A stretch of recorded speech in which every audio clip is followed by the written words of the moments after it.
सतगुरु मेरे पार भरम है।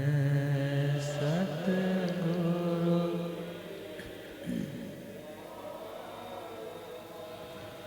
दिन रात जग दे जोत आगम है। दिन रात जग दे जे तेरे द्वारे ते आणो नयो संगना। जे द्वारे ते आणो नयो जे हाथ जोड़ गोरानो मेरी वंदना। जे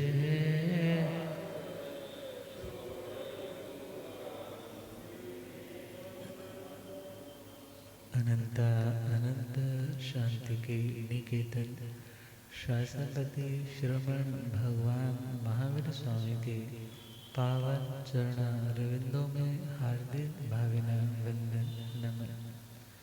मेरे अंधेरे जीवन को रोशनी प्रदान करने वाले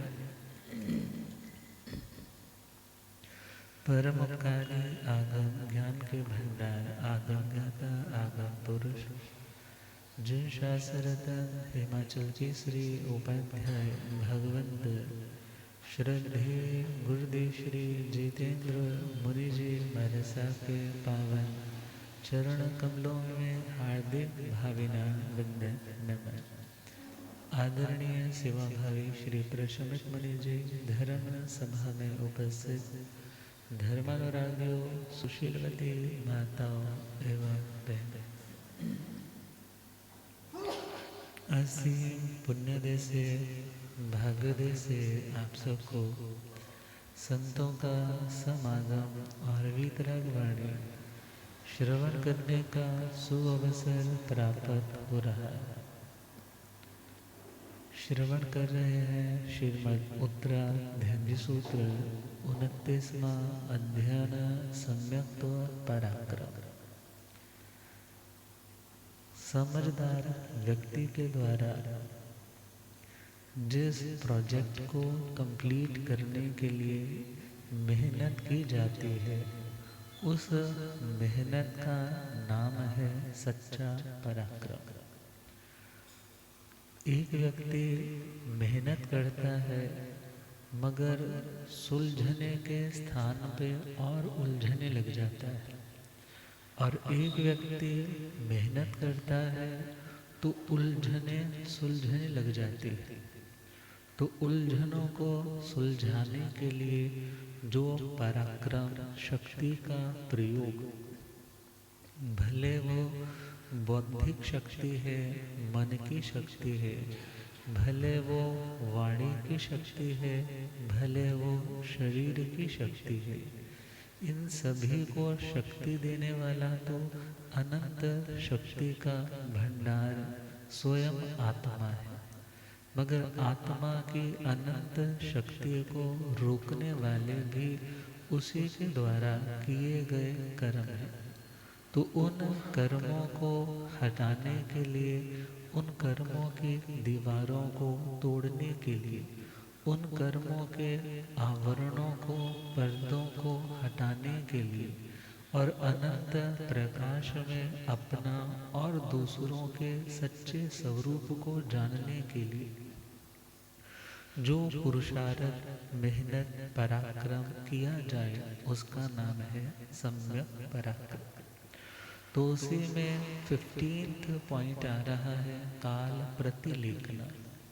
काल प्रतिलेखना, प्रतिलेखना शब्द आपने कई बार सुना है। प्रतिलेखना का सिंपल मतलब है देखना। प्रतिलेखना का अर्थ देखना, और जहाँ जहाँ प्रतिलेखना होती है वहाँ वहाँ फिर परिमार्जना होती है। परिमार्जना का मतलब है साफ करना, और प्रतिलेखना का अर्थ है देखना। सपोज किसी जगह पर बैठना है तो बैठने से पूर्व उस जगह को देखा जाता है, और देखने के बाद उस जगह को परमार्जनी से, रजोहरण से क्या किया जाता है, साफ किया जाता है। तो प्रतिलिखना का मतलब हुआ देखना। अब हम देखें, दृष्टि अपनी किसी जगह पे लगाने का नाम है प्रतिलेखन। अब प्रतिलेखना का मतलब देखना, देखना मतलब विचार करना, देखना मतलब विचार करना। और लेखन शब्द का मतलब होता है लिखना। सिंपल शब्द विन्यास में लिख धातु आती है कि कुछ लिखना। और प्रतिलेखना का मतलब हुआ कि ऐसा टाइम टेबल लिखना। क्या लिखना? ऐसा टाइम अपना शेड्यूलिंग करना, मुझे इस वक्त पे ये काम करना, इस वक्त पे ये काम करना। अर्थात अपनी जिंदगी के प्रतिदिन को अपने कार्यों के हिसाब से समय को बांट करके चलना, उसका नाम है काल प्रतिलेखन। उसका नाम है काल प्रतिलेखन। क्योंकि अक्सर व्यक्ति कह देता है मेरे पास टाइम ही नहीं है, मेरे पास। मगर लिखने वाले एक फिलोसोफर ने लिखा है, a busy man has a lot of time. जो व्यक्ति वास्तविक अर्थों में बिजी होता है, व्यस्त होता है, उस व्यक्ति के पास सच में समय निकल जाता है जिसे उसे समय देना ज़रूरी होता है। और जिस व्यक्ति के पास व्यस्तता नहीं और टाइम टेबल की कोई स्केड्यूलिंग नहीं, ऐसा व्यक्ति व्यस्त नहीं बल्कि अस्त व्यस्त रहता है। कैसा रहता है? अस्त व्यस्त रहता है। तो परमात्मा कह रहे हैं काल प्रतिलिखना, अर्थात समय को देखना, उसका शेड्यूलिंग बनाना, उसका टाइम चार्ट बनाना, भले लिख करके, भले मेंटली देख लेना कौन सा कार्य किस समय करना ज़रूरी है और कौन से समय में क्या छोड़ना ज़रूरी। तो वैसे तो सिंपल सिंपल चले तो काल प्रतिलेखना का एक स्पेसिफिक मीनिंग निकलता है अस्वाध्याय काल को देखना। किसको देखना? अस्वाध्याय का मतलब ऐसा समय जब स्वाध्याय नहीं किया जा सकता, उसको देखना। और प्लस ये देखना कि किस समय में स्वाध्याय किया जा सकता है। अर्थात पढ़ने के वक्त को और पढ़ने का जो वक्त नहीं है, इन दोनों तरह के समय को देखना। और जब स्वाध्याय का काल है उस समय स्वाध्याय करना। उस समय क्या करना? स्वाध्याय करना, ज्ञान अर्जन करना, विद्या का अर्जन करना। नॉलेज होगी तो जिंदगी में आपके डिसीजंस अच्छे होंगे। और यदि नॉलेज ठीक नहीं है तो डिसीजंस ठीक नहीं हो पाएंगे। जब डिसीजंस ठीक नहीं होंगे तो गलतियां होंगी, ठोकरें लगेंगी। और जब ठोकरें लगेंगी तो पश्चाताप करना पड़ेगा। तो उन ठोकरों से बचने के लिए, ज्ञान का उजाला पाने के लिए भगवान ने कहा अपनी जिंदगी में ऐसा समय जरूर निकालो जिस समय तुम अपनी आत्मा को ज्ञान से भरपूर करने के लिए कुछ अच्छा पढ़ सको, कुछ अच्छा सुन सको। तो शास्त्रीय भाषा में चले तो 32 अस्वाध्याय कहलाते हैं। जब स्वाध्याय मीन्स मूल पाठ जो प्राकृत लैंग्वेज में है उसे नहीं पढ़ा जाता, मगर हिंदी का जो पाठ है, हिंदी में जो व्याख्या है वो एनी टाइम पढ़ी जा सकती। तो मूल पाठ के स्वाध्याय के लिए वहाँ पर कुछ तो है जो प्राकृतिक ऐसे स्ट्रक्चर, कोई बड़ा तारा टूटता है या दिशाएं लाल दिखाई देती है, यक्ष की आकृति बनी हो रही है, कुछ ऐसे ऐसे लक्षण दिखाई देते। और वैसे हम चले तो मेघ गर्जना अकाल में, और अकाल में यदि बिजली चमकती है, अर्थात उन टाइम ड्यूरेशंस को भी क्या माना जाता है?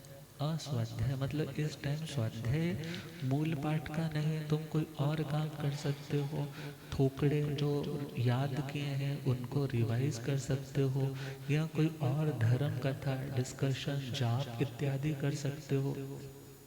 मगर इन टाइम ड्यूरेशंस में जो हर शास्त्र जब आप देखोगे ना, स्टार्टिंग में ही पन्ना दिया होता है 32 अस्वाध्याय का। तो उसमें ये भी बताया जाता है जैसे संधि काल होता है, सुबह जब दिन निकलता है तो उससे पूर्व की एक घड़ी और बाद की एक घड़ी मतलब 24-24 मिनट आगे पीछे के उस टाइम स्वाध्याय नहीं किया जाता। मध्याह्न है तो जब दोपहर का संधि काल है उसमें भी एक घड़ी पूर्व एक घड़ी बाद, ऐसे शाम का ऐसे ही रात का। तो इन टाइम्स में और आगे चले तो आषाढ़ पूर्णिमा इत्यादि जो पूर्णिमा के दिन आते हैं, तो उसके बाद महाप्रतिपदा आती है, तो 4 पूर्णिमाओं का वर्णन आता है, तब स्वाध्याय नहीं किया जाता। और बाकी चीज़ें हैं जहाँ पर सपोज हड्डी इत्यादि शमशान इत्यादि, तो कुछ उस एरिया में है जिस एरिया में अस्वाध्याय काल माना जाएगा, बिकॉज जो पार्ट है वो देवाधिष्ठित भी है, और कोई अन्य देवता कोई उपद्रव ना करे, किसी तरह से उपद्रव ना करे, तो उस समय में नहीं किया जाता स्वाध्याय। और कुछ बातें ऐसी भी आती हैं कि बहुत से कहते हैं ये तो पुरानी बातें हैं, अब अस्वाध्याय काल का क्या मतलब, जब टाइम लगे तब पढ़ना चाहिए। मगर पहला पॉइंट तो है आज्ञा भंग का दोष लगता है। कौन सा दोष? हम भगवान की आज्ञा को ही डिनाई कर रहे हैं। दूसरा पॉइंट आता है कि यदि कोई करता भी है तो मानसिक विक्षिप्तता या श्रद्धा से भ्रष्ट होने तक की नौबत आ सकती। इसलिए इन 32 अस्वाध्याय कालों को जानना, देखना और इन्हें टालने का अभ्यास करते हुए अपना स्वाध्याय करते रहना, उसका एक स्पेसिफिक मीनिंग है काल प्रतिलेखना। उसका नाम क्या है? काल प्रतिलेखना। अब जैसे अब भक्तामर जी है या और स्तोत्र है, तो इनकी धारणा है, आगम का ये कोई पाठ नहीं है। आगम में इनके बारे में स्वाध्याय अस्वाध्याय कुछ ऐसा नहीं कहा। मगर कुछ तो लोगस का भी पूछने लग जाते हैं, अनापूर्वी का पूछने लग जाते हैं कब पढ़ सकते हैं। तो इन चीज़ों का कोई ऐसा अस्वाध्याय काल नहीं है। मगर हाँ, यदि गुरु परंपरा से कोई धारणा आती है, तुम्हें ठीक लग रही है, तो गुरु आज्ञा शिरोधार्य करते हो, तुम फॉलो करते हो तो कोई प्रॉब्लम नहीं। मगर ज़्यादा लॉजिकल होकर के हर चीज़ में तुम यदि ज़्यादा करने लग जाओगे तो तुम्हारी साधना में विघ्न ज़्यादा आने की संभावना है, तुम करोगे ही नहीं। तुम कहोगे वो टाइम तो निकल गया, अब तो मैं कर ही नहीं पाऊंगा। मगर हाँ, यदि किन्हीं चीज़ों के लिए प्राचीन आचार्यों ने कुछ धारणाएं दी है, यदि तुम उसी टाइम ड्यूरेशन में कर लेते हो तो कोई नुकसान होने की संभावना नहीं रहती। तो काल प्रतिलेखना, यदि हम भगवान के एक वाइड विजन के अकॉर्डिंग चले तो काल प्रतिलेखना मतलब अपने समय को देखना। जिंदगी में 24 घंटे तो हर व्यक्ति को सेम ही मिलते हैं। अमीर को भी सेम 24 घंटे मिलते हैं, गरीब को भी सेम 24 घंटे मिलते हैं। अमीर यदि अय्याशी करके वो 24 घंटे बेकार कर रहा है तो उसका आने वाला भविष्य अंधकार में। और यदि एक निर्धन व्यक्ति 24 घंटे मेहनत कर रहा है तो वो पुराने कर्म तो निर्जरा कर रहा है और नए के लिए कुछ नया जोड़ रहा है। और इसी प्रकार देखें, एक फेलियर जो यूनिवर्सिटी में कॉलेजेस में अपने एग्ज़ाम्स में फेल हो जाते हैं, उसके पास भी सेम 24 घंटे होते हैं। और एक स्कॉलर है जो यूनिवर्सिटी में टॉप कर जाता है, मेडल्स लेकर के आता है, उसके पास भी सेम 24 घंटे होते हैं। मगर वो लोग जो स्कॉलर है वो टाइम को मैनेज करना जानते हैं, टाइम को किस तरीके से ऑर्गेनाइज करना है, किस तरीके से टाइम प्रायोरिटी सिलेक्शन करके अपने टाइम को कहाँ कहाँ पे लगाना है। और उस टाइम की इन्वेस्टमेंट यूटिलाइजेशन के कारण उनका समय व्यर्थ नहीं जाता। जब व्यर्थ नहीं जाता तो उन्हें प्रोडक्टिव अर्थात जिसका ज़िंदगी में उपयोग सिद्ध होगा, ऐसा उनका लक्ष्य पूर्ण हो जाता है। बिकॉज दुनिया में 4 तरह के काम होते हैं। कहते हैं पहला ही तरह का कार्य है जो अर्जेंट प्लस इम्पोर्टेंट। कैसा है? अर्जेंट भी है और इम्पॉर्टेंट भी है। अर्जेंट मतलब आज करना ज़रूरी भी है, और इम्पॉर्टेंट मतलब लॉन्ग लास्टिंग बड़े बड़े गोल्स को अचीव करने के लिए भी उसका सहयोग रहेगा। आज छोटा गोल है, मगर बड़े गोल तक पहुंचने में जो अपना महत्वपूर्ण रोल अदा करे उसका नाम है इम्पॉर्टेंट। और अर्जेंट का मतलब है जो आज की नेसेसिटी है, आज करना होगा। पहला पॉइंट कौन सा? Urgent plus important. दूसरी तरह के कार्य होते हैं जो अर्जेंट तो होते हैं मगर इम्पॉर्टेंट नहीं होते। अर्जेंट तो होते हैं मगर इम्पॉर्टेंट नहीं होते। मीन्स आप भविष्य के लिए यदि सोचो कि वो काम करने से कोई लाभ होने वाला है तो कोई लाभ नहीं होने वाला। मगर हाँ, आज कोई कार्य सिर पर पड़ा है, कोई व्यक्ति आया है, उससे बात करनी जरूरी है, अर्जेंट तो है, मगर यदि वो चीज़ इम्पॉर्टेंट नहीं है तो उस पर ज़्यादा टाइम वेस्टिंग नहीं होनी चाहिए। दूसरा पॉइंट, जो चीज़ अर्जेंट तो है मगर इम्पॉर्टेंट उसकी कोई वैल्यू नहीं है। आगे लॉन्ग ट्रैवलिंग में देखें तो ज़िंदगी में उन चीज़ों की कोई महत्वपूर्ण भूमिका हमारी ज़िंदगी में नहीं है कि हम सफल इंसान बन सके। तीसरा पॉइंट है, कुछ चीज़ें ज़िंदगी में ऐसी रहती है जो अर्जेंट तो नहीं होती मगर इम्पॉर्टेंट होती है। अर्जेंट नहीं है मगर क्या है? अर्जेंसी नहीं है कि अभी करे, मगर हाँ उन चीज़ों की ज़िंदगी में अहम भूमिका है। उन चीज़ों के बारे में प्लान करना, उन चीज़ों के लिए टाइम निकालकर थोड़ा थोड़ा कार्य करते रहना वो ज़रूरी है। अर्थात कुछ चीज़ें ऐसी जो अर्जेंट नहीं है मगर कैसी हैं? बोलो, इम्पोर्टेंट है। और कुछ ज़िंदगी में ऐसी परिस्थितियाँ होती हैं ना तो वो अर्जेंट होती हैं कि उस पर टाइम लगाया जाए, और ना ही वो इम्पॉर्टेंट है कि उसका कोई हमें लंबे टाइम में जाकर कोई बेनिफिट मिलेगा। अब विचार करना है, हर व्यक्ति के पास ऐसी 4 सिचुएशंस ही आती हैं, मगर उसे खुद अब डिस्क्रिमिनेट करके देखना है, समझदारी से विवेक करके देखना है कि मैं कौन से वाले स्लॉट को टाइम दे रहा हूँ। 4 बॉक्सेस बना लो ना। पहला बॉक्स कौन सा? अर्जेंट तो है मगर इम्पॉर्टेंट भी है। दूसरा अर्जेंट है मगर इम्पॉर्टेंट नहीं है। तीसरा अर्जेंट नहीं है मगर इम्पॉर्टेंट है। चौथा ना अर्जेंट है और ना इम्पॉर्टेंट है। अब खुद से पूछो, स्थानक आना इम्पॉर्टेंट है, अर्जेंट है, जाना चाहिए टाइम पर कि नहीं जाना चाहिए? जाना चाहिए। गुरु महाराज दरवाजे पर आए हैं, दरवाज़ा खोलना अर्जेंट है कि नहीं है? इम्पॉर्टेंट है कि नहीं है? हाँ, स्वाध्याय के लिए किताब उठा करके अपनी समाई करना ये इम्पॉर्टेंट है या नहीं है? हो सकता है घर में कोई बीमार है, घर में कोई बोलो बीमार है, उसको दवाई देना अर्जेंट है।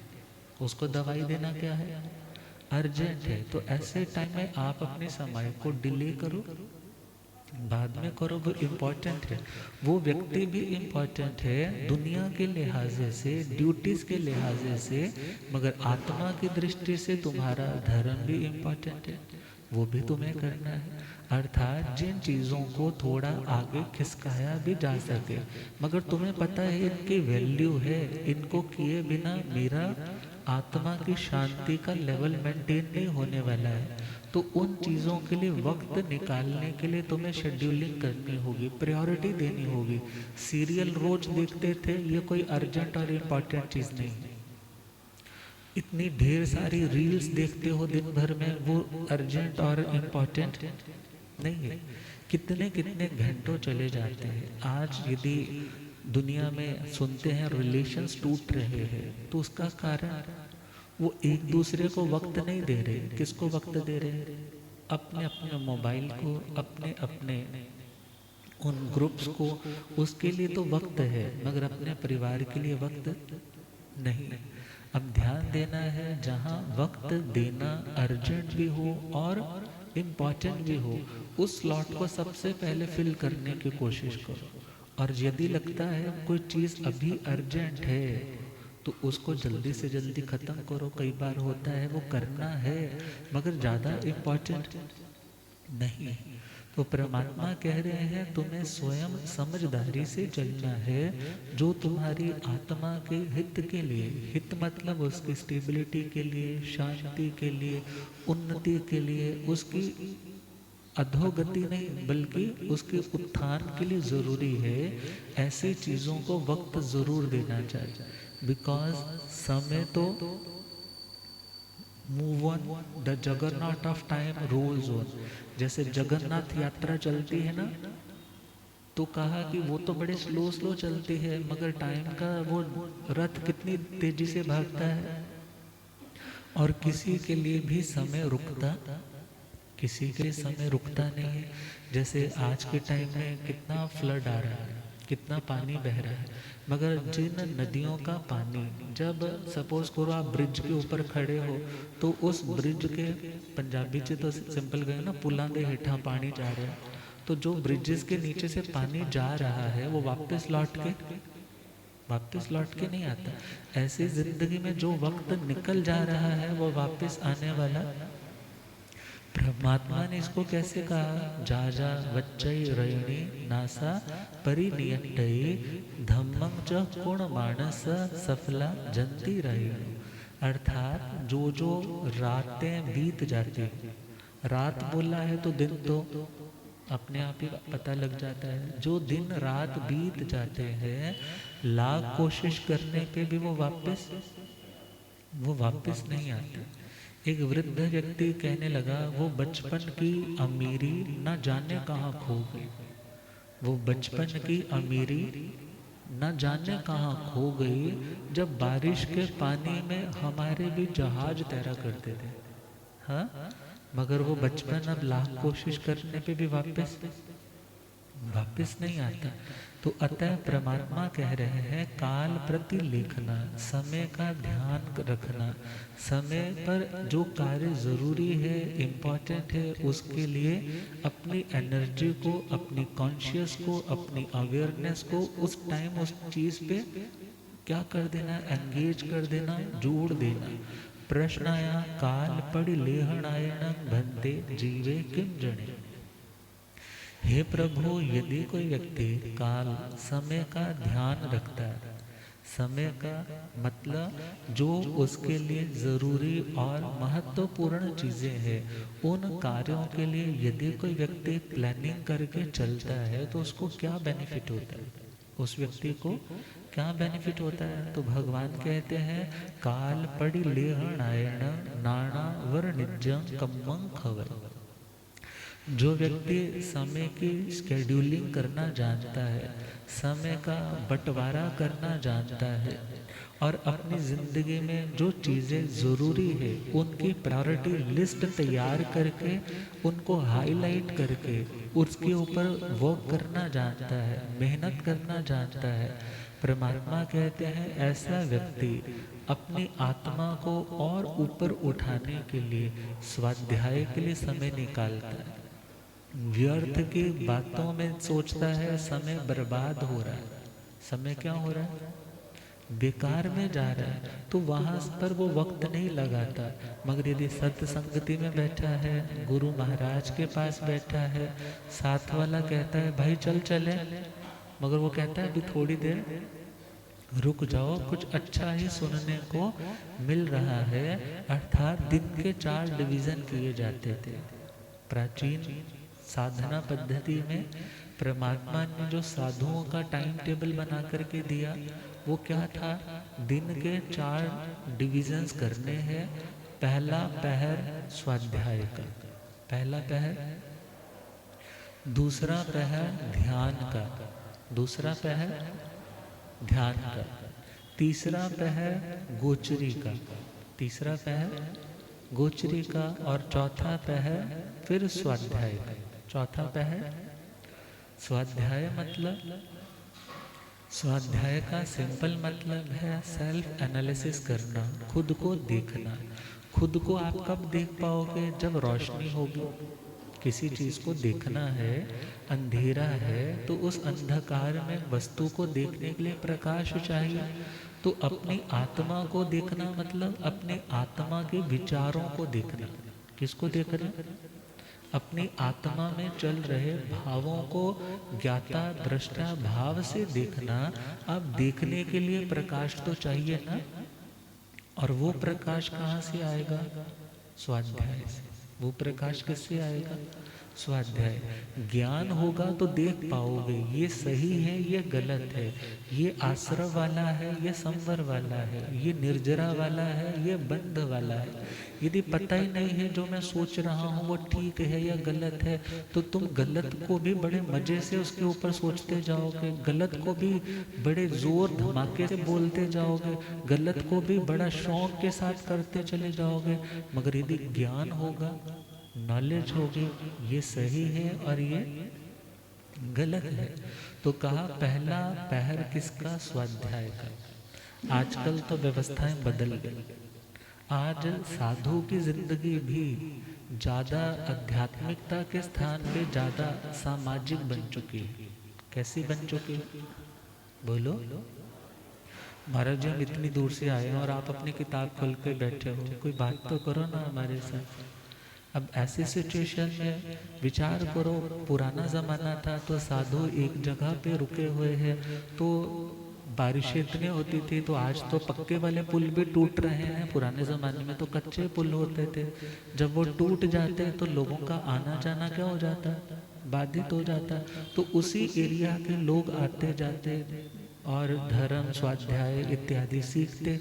मगर सारा दिन ये नहीं है, कभी वहाँ से बसें आ रही हैं, कभी वहाँ से बसें आ रही हैं, कभी एक आ रहा है, कभी दो आ रहे हैं। अर्थात आज के टाइम में लोगों का आवागमन क्या हो गया? ज़्यादा हो गया। और जब खुद भी ज़्यादा डीपली इंटरेस्ट लेने लग पड़े समाज में, तो सामाजिकता ज़्यादा आ गई और आध्यात्मिकता, आत्म साधना, आत्मा के लिए, स्वाध्याय के लिए जो वक्त निकलना चाहिए साधु के लिए, वो क्या होने लग पड़ा? धीरे धीरे कम होने लग पड़ा। और आप लोग देखो ना, आप लोगों के लिए तो स्वाध्याय का कौन सा वक्त है? कथा का। कौन सा? प्रवचन का वो पहला पहर आपके लिए तो वही है, या सुबह की समाई कर ली, उसमें कुछ रिवाइज कर लिया। मगर यदि इस समय को भी गवा दोगे तो इस समय तो आपको इतना अच्छे से समझा हुआ, इकट्ठा किया हुआ, बड़ा इजीली सब कुछ परोस करके थाली में कन्वे हो जाता है। मगर इसे भी यदि नहीं लोगे तो क्या होगा? धार्मिक जीवन, उससे डाइट नहीं मिलेगी, धर्म श्रद्धा हमारी स्ट्रांग नहीं रह पाएगी, हमारा आचरण धर्म के अनुकूल नहीं रह पाएगा। तो पहला पहर किसका? स्वाध्याय का। मगर फिर भी बहुत से आत्मार्थी साधक ऐसे हैं जो क्या सोचते हैं, लोग आए हैं ना आज, तो सोचते हैं पता नहीं कौन सा पाप कर्म का उदय, कौन से पाप कर्म का उदय। सारा दिन स्वाध्याय नहीं हुआ, सारा दिन बस लोगों की बातों में रह गए। मगर जिस दिन नहीं आए, जब कोविड का टाइम था ना, कौन सा टाइम? कोविड का टाइम था, तो इतना वक्त अपने लिए, स्वाध्याय के लिए, लिखने के लिए, चिंतन करने के लिए, पढ़ने के लिए, तो ऐसा मन में आता था कि हर साल ना एटलीस्ट ये लॉकडाउन होना चाहिए, लॉकडाउन होना चाहिए। मगर हाँ, दुनिया पीड़ा में जाए उससे लॉकडाउन हो, ऐसा नहीं, बल्कि दुनिया खुद को जान पाए, खुद के लिए वक्त निकाल पाए, उसके लिए एटलीस्ट कुछ तो रिसेस होनी चाहिए, कुछ तो ब्रेक होनी चाहिए। तो खैर परमात्मा तो कहते हैं अपनी ज़िंदगी में ऐसे शेड्यूलिंग करो टाइम की कि स्वाध्याय का टाइम निकल सके। पहला पहर स्वाध्याय का और चौथा पहर स्वाध्याय का, और दूसरा पहर किसका है? ध्यान का। मतलब जो पढ़ा है, जो सुना है, अब उसके ऊपर क्या करो, चिंतन करो। मगर यदि सुनने के बावजूद भी हम चिंतन नहीं करते हैं तो सुना हुआ ज़्यादा लाभ, और सुनने के बाद चिंतन किया मतलब आपने एक उत्तम भोजन ग्रहण किया और भोजन डाइजेस्ट हो गया। भोजन क्या हो गया, पच गया। यदि पच गया तो एनर्जी आएगी, और यदि पचा नहीं है, वॉमिट हो गया, हाँ लूज मोशंस लग गए, तो उस भोजन से ये ठीक है कि शरीर तो थोड़ा चलता रहेगा, मगर जो शक्ति होने के बाद और अच्छे काम हो सकते थे वो नहीं कर पाओगे। इसी प्रकार सुनने के बाद यदि चिंतन चलता है तो भावनाएं और निर्मल होती, हमारे मन के संदेह शंकाएं दूर होती है, और हमारी विल पावर धर्म करने की, अच्छे कर्म करने की और बढ़ती है। और जब अंदर से आवाज आती है करना है, तो तुम अच्छे ट्रैक पर चलते हो, अच्छे ट्रैक पर चलते हो तो मंजिल तक जरूर पहुंच पाते हो। तो पहला पहर स्वाध्याय का, दूसरा पहर ध्यान का, तीसरा पहर ये पुराना टाइम है। आजकल तो वैसा सिस्टम नहीं है। आजकल तो पुद्गलों में मतलब खाने पीने के आइटम्स में भी नीरसता आ चुकी है। वो क्वालिटी नहीं है, वो गृष्टता नहीं है, जिसके कारण शरीर को, ब्रेन को वो एनर्जी नहीं मिल पाती। जब नहीं मिल पाती तो 3 बार गोचरी, कितनी बार गोचरी, अब 3 बार गोचरी पे जा रहे हैं तो 3 बार गोचरी का टाइम भी क्या हो गया। स्वाध्याय के लिए टाइम कब निकलेगा, 3 बार तो किसमें टाइम निकल गया। अब गोचरी लाए हैं तो गोचरी करनी भी तो है, गोचरी करनी है तो उसके बाद गोचरी समेटनी भी तो है, और उसके बाद पात्र वगैरह भी तो करने हैं। गोचरी कर ली है तो उसको बोलो पचाना भी तो है। अब ऐसे सिचुएशन में जब खाने पीने का ही एक हिसाब बदल गया तो स्वाध्याय का हिसाब भी क्या हो गया, बदला है। और विचार करना है, जब साधु के जीवन में भी वो प्रथम पहर स्वाध्याय का, चौथा पहर स्वाध्याय का, रात्रि का पहला और चौथा पहर स्वाध्याय का, हाँ करने वाले करते हैं, आज भी करने वाले आज भी पूरी कोशिश करते हैं। मगर कहने का मतलब है कि हमें यह इतना ध्यान रखना है, समय इतना बदला है कि जिसके कारण स्वाध्याय का टाइम कम हो गया। स्वाध्याय का टाइम क्या हो गया, कम हो गया। और गृहस्थी है तो उसे सुबह तो भागम भाग है, और दिन भर उसको अपना घर देखना है, दुकान बाजार देखना है। अब ऐसी सिचुएशन में टाइम मिल ही नहीं रहा, टाइम नहीं मिल रहा। वो बोलता है मैं रात को पढ़ सकता हूँ मगर दिन में मेरे पास वक्त नहीं है।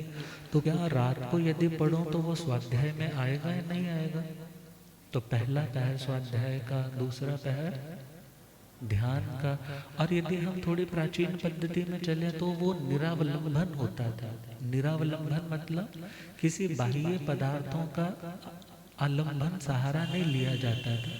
मगर आज की सिचुएशन में चले तो इतना कंठस्थ नहीं, थोकड़े तो कंठस्थ होंगे मगर पाठ जो शास्त्र के पाठ हैं वो इतने कंठस्थ नहीं। अब वो कंठस्थ नहीं तो सामने वाला पूछता है मेरे को तो इतना याद नहीं, मगर मेरा मन है कि मैं क्या करूं, पढ़ूं, तो क्या मैं पढ़ सकता हूं। तो समय की व्यवस्था के अनुरूप स्वाध्याय के लिए जब वक्त निकले तब निकालना चाहिए, जब वक्त निकले बोलो निकालना चाहिए। और यदि यही सोचते रहोगे वो पहला चौथा पैर तो निकल गया, मूल पाठ नहीं पढ़ो कोई बात नहीं, मगर उसका भावार्थ, उसकी व्याख्या, या आपके पास आज के टाइम में सुनने के इतने साधन हो गए हैं, तो सुनने के साधनों में भी आप यदि सुन करके स्वाध्याय कर रहे हो, आत्म अवलोकन तक पहुंच रहे हो, तो उसमें भी गलत नहीं है। मगर ध्यान देना है काल प्रति लिखना, अर्थात समय की ऐसी मैनेजमेंट बनाना कि आप स्वाध्याय को टाइम दे सको। किसको टाइम दे सको, अब स्वाध्याय को टाइम मिलेगा तभी तो ज्ञानावरणीय कर्म घटेगा। कौन सा कर्म, कुछ पढ़ोगे, चिंतन करोगे, मनन करोगे, तभी तो आत्मा के ज्ञान के ऊपर जो आवरण, जो पर्दा आ रखा है, तो वो पर्दा क्या होगा, हट पाएगा, घट पाएगा। और यदि टाइम दे ही नहीं रहे तो वो पर्दा यूं का त्यों रहेगा, अर्थात और लेयरिंग तो होती जाएगी, मगर आत्मा केवल ज्ञान तक नहीं पहुंच पाएगी। मति ज्ञान का ही विकास नहीं हो पाएगा, श्रुत ज्ञान का ही विकास नहीं हो पाएगा, तो केवल ज्ञान तो बहुत दूर की बात है। और विचार करना है, काल कह देते हैं, काल का अपना प्रभाव होता है। दुख हमारा अभी चल रहा है, तो इस काल में सिद्ध गति नहीं है भरत क्षेत्र से। भरत क्षेत्र से कोई आत्मा, एरावत क्षेत्र से कोई आत्मा सिद्ध बुद्ध मुक्त नहीं हो सकती। मगर सिर्फ इतना कह करके हम अपने आप को ये सोच लें कि हाँ जब टाइम ठीक आएगा तब अपने आप हम साधना करने लग जाएंगे, तो ऐसा नहीं, बल्कि अपना धर्म पुरुषार्थ प्रधान है। मगर काल के अस्तित्व को स्वीकार किया है, क्योंकि 5 समवाय जब आते हैं तो वहां पर शब्द आता है काल, स्वभाव, नियति, कर्म, पुरुषार्थ। काल का अपना प्रभाव है, अर्थात समय और समय की जो अपनी अपनी उसकी जो जो भी क्वालिटीज है, उसके अकॉर्डिंगली सही समय पर सही कार्य करोगे तो उसका बेनिफिट भी हमें अपने टाइम आने पर मिल जाएगा। मगर जैसे किसान यदि बिना ऋतु के किसी बीज को बोए तो उसका फल नहीं आता। इसी प्रकार यदि स्वाध्याय काल में स्वाध्याय करोगे तो उसका जो बेनिफिट आना चाहिए वो बेनिफिट आएगा। मगर यदि स्वाध्याय का काल छोड़ करके मूल पाठ को अस्वाध्याय काल में पढ़ोगे तो लाभ के स्थान पे कभी नुकसान आ सकता है। क्या आ सकता है? नुकसान आ सकता है। तो काल का अपना प्रभाव है, मगर ध्यान देना है, यदि हमारी जिंदगी में काल अच्छा चल रहा है तो ये हमारे कर्म को बता रहा है। यदि आज हम धर्म कर पा रहे हैं, हमारा टाइम अच्छा है, क्योंकि हमने कुछ अच्छा किया होगा तो आज हम धर्म कर पाए। कोई कह देता है जी मेरा चौथे आरे में जन्म नहीं हो पाया, मैं महाविद्या में क्यों नहीं चला गया, वहां तो मेरे सारे कर्म कट जाते। मगर ऐसा नहीं है कि महाविद्या जाकर के तुम सीधा ही मुक्त हो जाओगे। महाविद्या से भी 5 गतियों के दरवाजे खुले, महाविद्या से भी 5 गतियों के दरवाजे खुले हैं। वो भी तो कर्म भूमि है, वो भोग भूमि तो नहीं है। वहां पर जाने वाले भी नरकों में जाते हैं जो हिंसा आदि पाप नहीं छोड़ते। वहां पर जन्म लेने वाले भी त्रियंच गति में जाते हैं जो माया, कपट इत्यादि नहीं छोड़ते। वहां पर जन्मने वाले पुनः मनुष्य भी बन जाते हैं जो दयालु भद्र बने रहते। और वहां पर जाने वाले देव भव में भी जाते हैं जो सराग, संयम इत्यादि दशाओं में अपनी आयुष्य बांधते हैं। और वहां पर जन्मने वाले साधना, उत्तम साधना करके सर्व कर्म क्षय करके मुक्त भी हो जाते हैं। मगर मुक्त कौन होते हैं? जिन्होंने अपने समय का ध्यान रखा होता है। समय आत्मा को भी बोलते हैं, समय सिद्धांत को भी बोलते हैं, और समय काल को भी बोलते हैं। तो अपनी आत्मा तक पहुंचने के लिए, आत्मा के स्वरूप तक पहुंचने के लिए सिद्धांतों की जानकारी होना जरूरी है। किसकी जानकारी? सिद्धांतों की, उन प्रिंसिपल्स की जानकारी होना जरूरी है। उन यूनिवर्सल ट्रुथ्स की जानकारी होना जरूरी है जो आत्मा को अपने स्वरूप तक पहुंचा सकते। और जो व्यक्ति अपने काल, समय का सही तरह से बंटवारा करके चलेगा, अर्थात स्वाध्याय के टाइम स्वाध्याय को, ध्यान के टाइम ध्यान को, अपनी क्रियाओं को टाइम के अकॉर्डिंग नियोजित करके चलेगा, फिर उस आत्मा को मोक्ष में जाने से, स्टेबल होने से, शांति के शिखरों तक पहुंचने से कोई नहीं रोक पाएगा। तो क्या लिखा?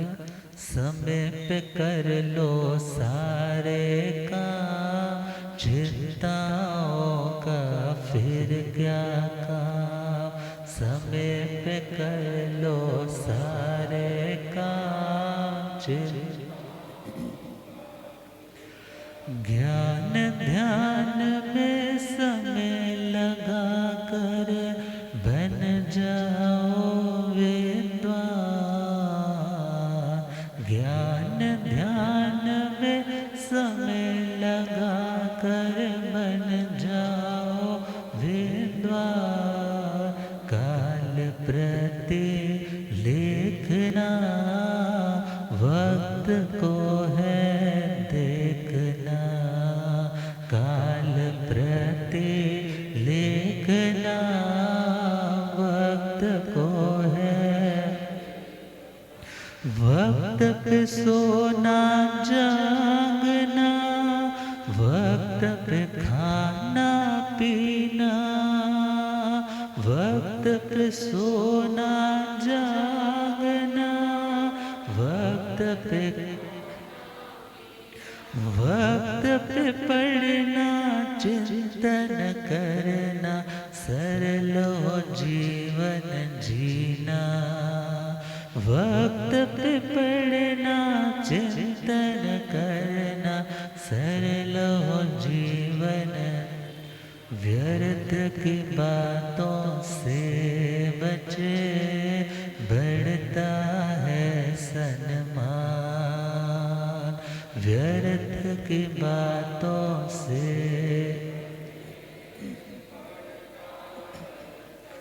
बढ़ता है सम्मान। कैसा फरमाते भगवान। काल प्रति लेखना वक्त को है देखना।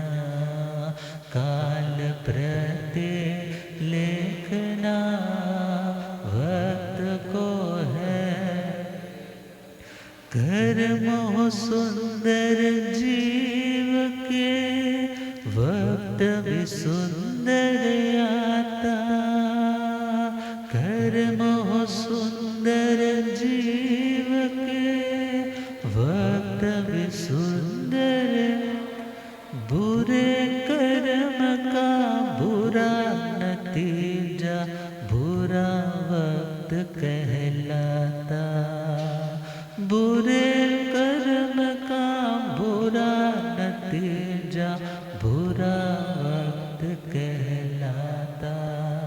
होवे ज्ञान प्रभास तो मिट जाए अज्ञान। होवे ज्ञान प्रभास तो मिट जाए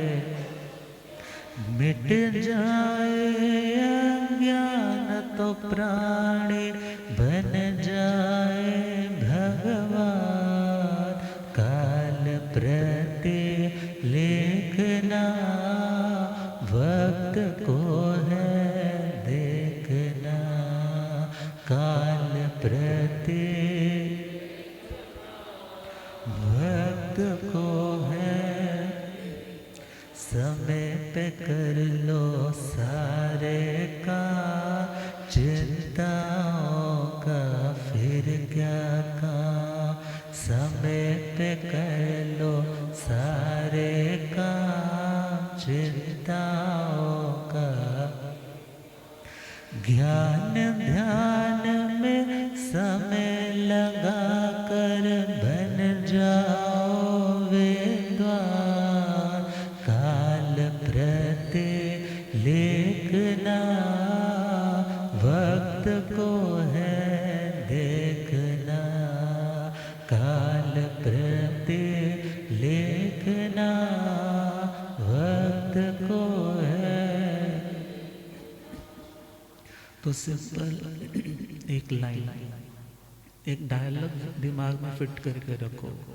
जो सम्यज्ञ होता है, सम्यज्ञ मतलब समय को जानने वाला। किसको जानने वाला?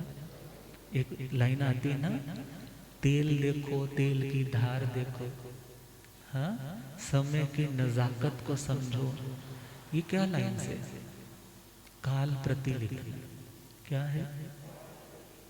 काल प्रति लिखना, जहाँ चुप रहना बेनिफिशियल है वहाँ चुप रहो, जहाँ बोलना ज़रूरी है वहाँ तरीके सलीके से बोलना सीखो, और जब पढ़ने का वक्त है तब पढ़ना सीखो, और जब बातचीत करने का वक्त है तो धर्म डिस्कशन करो, जब विश्राम का समय है तब विश्राम करो।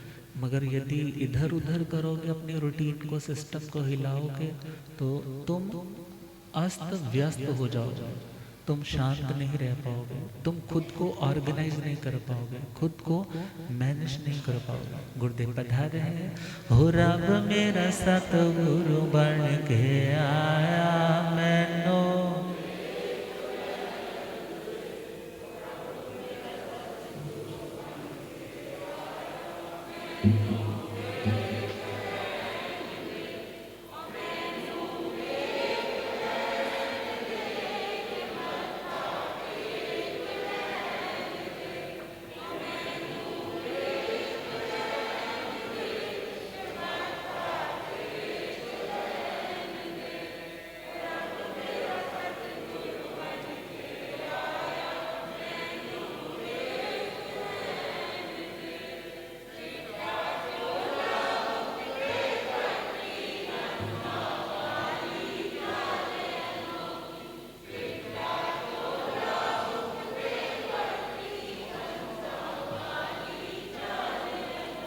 होए थे झुकना संसार मैनो, होए थे झुकना संसार मैनो, हो रब मेरा सतगुरु बन के आया मैनो, हो पौंदे पौंदे पानी देंदा सुके बूटे हरे कर देंदा, पौंदे पौंदे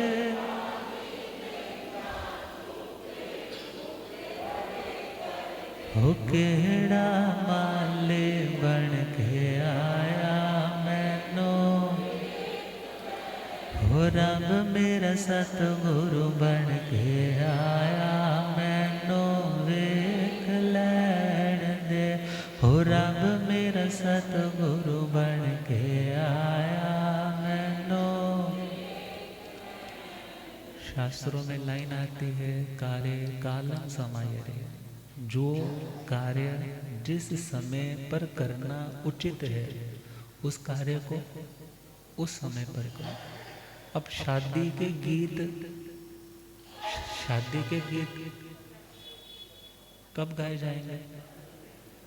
ये थोड़ा ही किसी की अर्थी हाँ रखी हुई है और वहाँ जाकर आप वो गाने लग जाओ, और किसी की लेडी संगीत पे आप रोने धोने वाले गीत गाने लग जाओ, ऐसा तो नहीं ना होता। अर्थात अब किसी के उठाले पर जाना है तो ब्राइडल लहंगा पहन के थोड़े जाते हो, कौन से कपड़े पहनते हो? वाइट कपड़े। अब शादी पे वाइट कपड़े पहन कर थोड़े जाते हैं, वहाँ पर तो रंग बिरंगे कपड़े पहन के जाते हैं। ऐसे ही समय के अकॉर्डिंगली हर चीज़ में जो मॉडिफिकेशन है, जो रिक्वायर्ड है चीज़ें, उसका भी ध्यान रखना होगा। प्रवचन में आ रहे हो तो यहाँ पर कैसे आना है? सिंपल। प्रवचन में बैठे हो तो यहाँ का अपना एक कानून है कि कैसे बैठो, सामायिक में बैठो या मुख वस्त्रिका के साथ बैठो। स्थानक में आए हो तो वहाँ पर भी ध्यान रखना है, कोई स्वाध्याय कर रहा है, कोई चिंतन कर रहा है, तो वहाँ आकर के अपने शोर, अपना हुआ हा हा करना, वहाँ का तो कोई मर्यादा कानून में नहीं है कि तुम स्थानक में आकर के जोर जोर से बोल रहे हो, बच्चों को भी नहीं संभाल पा रहे। अन्य स्थानों पर वहाँ पता है साथ के साथ पकड़ लेंगे बच्चों को, जोर शोर नहीं मचाना है, मगर डिसिप्लिन की हर चीज़ें डिपेंड करती है एक सिस्टम पे, और सिस्टम को आगे करने के लिए, अच्छा बनाने के लिए व्यक्ति को खुद उसमें योगदान देना होता है। और सपोज करो सूर्य अस्त का काल है, सूर्य अस्त के काल में आप किताब उठा करके बैठे हो, टाइम कौन सा है? पानी उठाने का, पानी पीने का। अब पानी पीने का वक्त है तो सूत्र कृतांत में तो आता है अन्न अन्न काले पाणम पान काले वत्थम वत्थ काले, अर्थात जब भोजन का वक्त है तब क्या करो। ये थोड़ा माँ आवाज़ें दे रही है, आजा बेटा नीचे जल्दी आजा, घर वाली फ़ोन कर रही है जी आ जाओ जल्दी आ जाओ। अब वो कहते हैं कि बस इनको तो खाने की पड़ी है, हमारे पास तो अभी सीज़न है, अभी खाना है। और फिर उस टाइम में तो खा लेते हैं, उस टाइम में तो यूरिन भी आ रहा है ना तो भी नहीं जाते हैं उठ करके। मगर उसके बाद जो किडनी पे इफेक्ट्स आते हैं, हाँ डॉक्टर्स बता रहे थे कि जो गॉल ब्लैडर की पत्थरी है वो आती ही इसके कारण है। मेजर कारण ही उसका ये है जो अपने मल मूत्र के वेग को रोकते हैं। अब पहले तो पैसे के लालच में क्या कर लेते हैं, सेहत को खराब कर लेते हैं, और फिर सेहत को सुधारने के लिए पैसा, अर्थात जो कार्य जिस वक्त के लिए डिफाइंड है, डिजाइंड है, उस कार्य को उस वक्त पे करो। उस वक्त पे करोगे, सोने के वक्त पे सो जाओगे तो टाइम पर उठ पाओगे। यदि सोए ही लेट हो तो टाइम पे उठ नहीं पाओगे। और एक लाइन आती है, सुबह जल्दी उठने वालों का दिन बहुत बड़ा होता है। अरे दिन तो उतना ही होता है मगर उसके पास टाइम ज़्यादा होता है। मगर जो व्यक्ति उठा ही लेट है तो उस व्यक्ति के लिए तो दिन भी छोटा रह जाएगा। तो परमात्मा कह रहे हैं समय के मूल्य को पहचानना है, समय अमूल्य है और इस समय में तुम्हें सम्यज्ञ बन करके सर्वज्ञ बनना है। जो सम्यज्ञ समय को जानेगा वो सर्वज्ञ बन पाएगा। इसलिए हे आत्मा, केवल ज्ञान तक पहुंचने के लिए तुम्हें स्वाध्याय के लिए समय निकालना है, ध्यान के लिए समय निकालना है। शरीर है तो शरीर के लिए भोजन का भी वक्त निकालना है, और शरीर को रेस्ट है तो उसके लिए रेस्ट का समय भी निकालना है। यदि हर चीज मैनेज करके चलोगे तो तुम्हें तकलीफ नहीं आएगी। और जो वक्त गवाते रहेंगे, पंजाबी में एक लाइन आती है, विल्ले बंदे कल बड़ा टाइम होता है, मगर वो फिर भी क्या कहता है, मैं बड़ा बिजी हूँ, मैं बड़ा बिजी हूँ। भले काम फैक्ट्री भी नहीं चल रही, कोई काम नहीं है, फिर भी क्या बोलेगा, टाइम ही नहीं है। और ऐसे लोग खुद भी लटकते हैं, दूसरों को भी लटकाते हैं। खुद भी लटके रहते हैं, आगे नहीं बढ़ पाते, और दूसरों को भी लटकाते रहते हैं। तो वक्त को समझना है। कहा है वक्त उसके साथ है जो वक्त का पाबंद है। वक्त उसके साथ है जो वक्त का पाबंद है। आदमी का भाग्य उसकी मुट्ठियों में बंद है। आदमी का भाग्य उसकी मुट्ठियों में बंद है। मिल नहीं सकता कभी भी त्याग का सुख भोग में, है जहाँ संतोष साथी बस वही आनंद है। तो उस आनंद तक पहुँचने के लिए हम इन चीज़ों को समझेंगे और आगे बढ़ेंगे। आप श्रद्धेय गुरुदेव कृपा फरमाएंगे। और आज तपस्वी आत्माओं के मंगल में अनुमोदन का दिवस भी है, तो उसके लिए भी धैर्य रख कर के आज बैठना है। और इसके पश्चात सूचना तो है, हमारे उप प्रवर्तक श्री पीयूष मुनि जी महाराज के निश्राय में एक विराट धर्म सम्मेलन हो रहा है, तो कईयों ने वहाँ पर भी पधारना होगा। तो प्रवचन अपना टाइम पर हो जाएगा। तो इन्हीं शुभ मंगल में भावनाओं के साथ गुरुदेव के मंगल में श्री वचनों को सुनेंगे। ओम शांति।